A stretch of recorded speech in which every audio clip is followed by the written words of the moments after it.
Correction de l'examen national rattrapage 2016 تصحيح الامتحان الوطني الدورة الاستدراكية 2016 على بركة الله. Définissez les notions suivantes. Effet de serre, eutrophisation. L'effet de serre est un phénomène naturel qui aboutit au réchauffement de la Terre. L'eutrophisation, باللغة العربية التخاصب, phénomène négatif lié à la prolifération excessive des algues à la surface des eaux suite à l'enrichissement en substances minérales et organiques. Citez deux domaines d'utilisation des substances radioactives. عندنا مجموعة من المجالات نستعملوا فيها المواد المشعة. مثلا on peut dire diagnostic des maladies, production de l'énergie, etc. Deux procédures permettant la valorisation de la matière organique des déchets ménagers. بمعنى مجموعة من الحلول اللي تسمح باستفادة من المواد العضوية. On peut citer l'incinération, الترميد, la production de biogaz, إنتاج الميثان. ممكن نهضروا على le compostage أو إنتاج السماد العضوي. Pour chacune des données numérotées de 1 à 4, une seule proposition est correcte. Recopiez les couples suivantes et choisissez pour chaque couple la lettre correspondante à la proposition correcte. La première proposition, l'infiltration du lixiviat dans le sol provoque. La réponse correcte est D, la pollution des nappes phréatiques. L'augmentation de la concentration atmosphérique des gaz à effet de serre résulte de l'utilisation de l'énergie B, fossile. Le contrôle de la qualité des milieux aquatiques se base sur, réponse B, les indices DCO et DBO5. Et enfin, le tri des déchets est une opération qui se déroule selon les étapes suivantes. عندنا مجموعة من المراحل بشكل مبعثر. خصنا نختاروا الترتيب اللي غادي يكون صحيح. غادي نبداو le tri des déchets à la maison. Ensuite, on va collecter les déchets. Déchargement des déchets au niveau des centres de tri. Par la suite, tri au niveau des centres de tri. Et enfin, le transport des colliers des déchets. وبالتالي الجواب صحيح هو la réponse A. Recopiez le numéro de chacune des propositions suivantes, puis écrivez vrai ou faux. La désintégration des noyaux atomiques des substances radioactives s'accompagne par la production d'une énergie exploitable. Tout à fait vrai. Les activités agricoles et industrielles excessives participent à la stabilité des taux atmosphériques de dioxyde de carbone. Faux. Les pluies acides résultent de l'augmentation du taux des oxydes d'azote et des oxydes de soufre dans l'atmosphère. Vrai. L'amincissement de la couche d'ozone résulte de la réaction de l'ozone avec le dioxyde de carbone. Cette fois, c'est faux. Exploitation des documents. Sujet 1. Pour déterminer la relation entre les réactions qui aboutissent à la consommation du dioxygène et à la production de l'ATP au niveau de la mitochondrie, on propose les données suivantes. Expérience 1. Après l'isolement des mitochondries de cellules vivantes, on les place dans un milieu convenable riche en oxygène, puis on suit l'évolution de la concentration de dioxygène consommée et de l'ATP produit dans ce milieu. Le document 1 montre les conditions expérimentales et résultats obtenus. Donc, la question numéro 1, décrivez les données du document 1, puis déduisez la relation entre la consommation d'oxygène et la production d'ATP.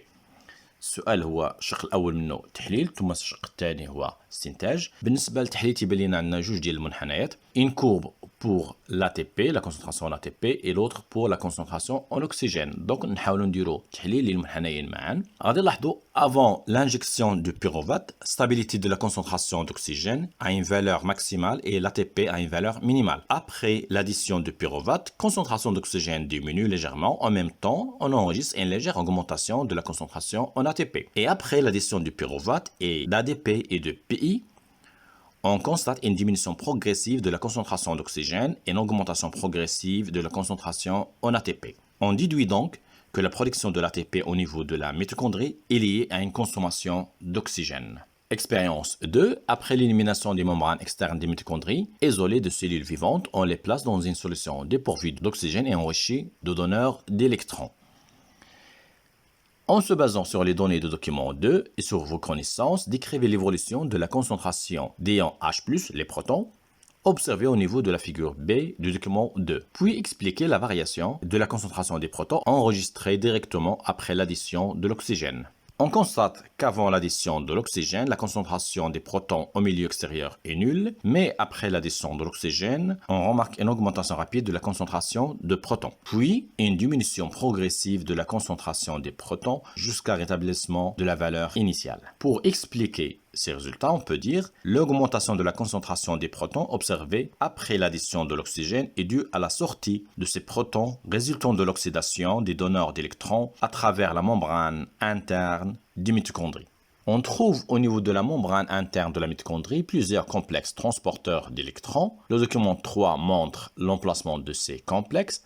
Expérience 3, réalisée selon les étapes suivantes. On passe rapidement à la question. En utilisant les données du document 3 et 4, A. Décrivez les réactions qui ont lieu au niveau des solutions 1, 2 et 3. Ensuite, déduisez le rôle des complexes protéiques dans les réactions qui aboutissent à la consommation de l'oxygène. Selon la figure B, la solution 1 montre l'oxydation de NADH, H+, au niveau du complexe, ce qui induit la réduction du complexe Q. Alors, dans la solution 2, l'oxydation du complexe Q réduit par le complexe 3 permet la réduction du complexe C. Et enfin, la solution 3, l'oxydation du complexe C réduit par le complexe 4, ce qui permet la réduction d'oxygène en eau. Le rôle de ces complexes, c'est une série de réactions d'oxydoréduction qui permet le transfert des électrons du donneur NADH, H+, vers l'accepteur final qui est l'oxygène, ce qui aboutit à la réduction de l'oxygène en eau.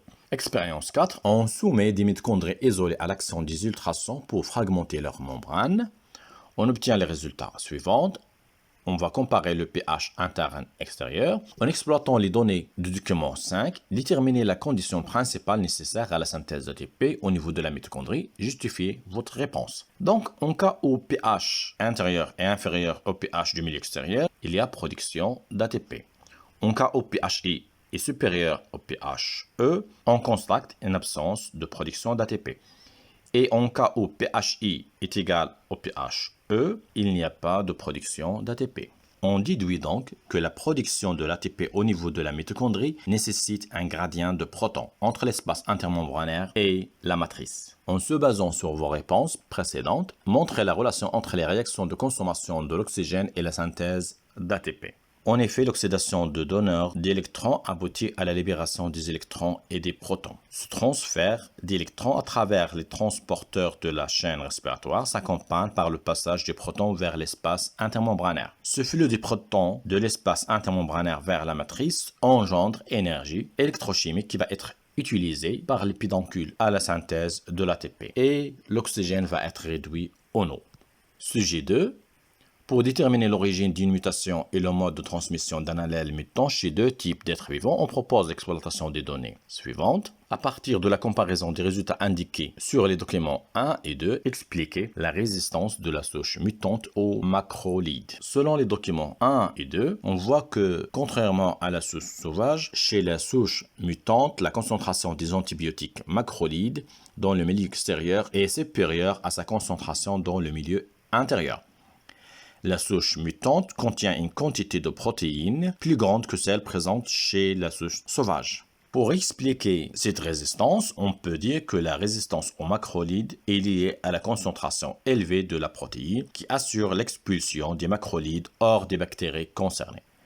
La protéine MXR inhibe la synthèse d'une grande quantité de la protéine. Le document 3 présente une partie de brin non transcrit. وخصنا البال كلمة non transcrit يعني جزء من ADN غير منسوخ qui contrôle la synthèse de la protéine MXR chez les deux souches sauvages et mutantes, alors que le document 3 représente un extrait de code génétique. إذا أعيد أكرر في الوثيقة 3 المورثات اللي عندنا هي ديال اللولب غير منسوخ، وبالتالي خصنا نردوا البال، خصنا هاد اللوالب ديال ADN نحولهم بعداك الADN المكمل ديالهم عاد نحولهم لARN ثم باستعانة بالوثيقة 4 غنحولهم بروتين. En utilisant les données des documents 3 et 4, déterminer la séquence des acides aminés. Donc, on va tout d'abord noter la séquence d'ARN pour la souche sauvage et la souche mutante. Ensuite, en utilisant le document 4, on va déterminer la séquence des acides aminés qui est la suivante. Ce que vous allez constater, c'est une mutation due à la substitution de G par T. عندنا طفرة عن طريق استبدال نيكليوتيد G